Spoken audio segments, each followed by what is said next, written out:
अस्सलाम वालेकुम नाज़रीन, आप देख रहे हैं JN न्यूज़ HD। आइए नजर डालते हैं आज की अहम खबरों पर। आरपी बहावलपुर मुनीर अहमद ज़ियाद राव का दौरा। रहीमशेर खान शेख ज़ैद अस्पताल आमद, बाद अज़ा कच्चा माचका का विजिट किया। रहीमशेर खान आरपी मुनीर अहमद ज़ियाद राव ने गुज़श्ता रोज़ कच्चा में जख्मी होने वाले जवानों की आयादत की। आरपीओ डीपीओ अख्तर फारूक के हमरा जख्मी जवानों के गले मिले, फूलों के गुलदस्ते और तोहफ़े दिए। आरपीओ ने जवानों के जुर्रत और बहादुरी की तारीफ करते हुए बुलंद हौसले पर शाबाश दी।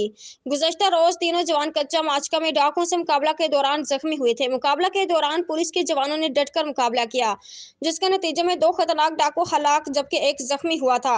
जख्मी जवानों ने डाकुओं का डटकर मुकाबला किया। जवानों की जुर्रत और बहादुरी पर फख्र है।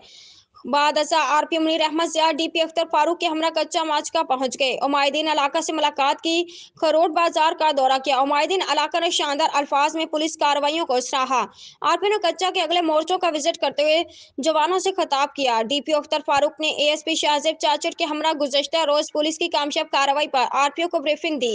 अंदरूनी कच्चा पुलिस मुकाबले में डाकुओं के खिलाफ जुर्रत और बहादुरी से लड़ने वाले महकमा के लिए काबिल फख्र हैं। जवानों की दिलेर, बुलंद हौसले, पेशेवराना महारत नाकाबिल फरामोश हैं। उन्होंने डीपीओ अख्तर फारूक के कमांड में जराइम पेश अनासर के खिलाफ रहीमशेर खान पुलिस की कच्चा में जारी कार्रवाइयों को सराहा। आरपीओ ने जुर्रत और बहादुरी का मुजाहरा करने वाली पुलिस टीम को तारीफी सर्टिफिकेट और नकद इनाम भी देने का ऐलान किया।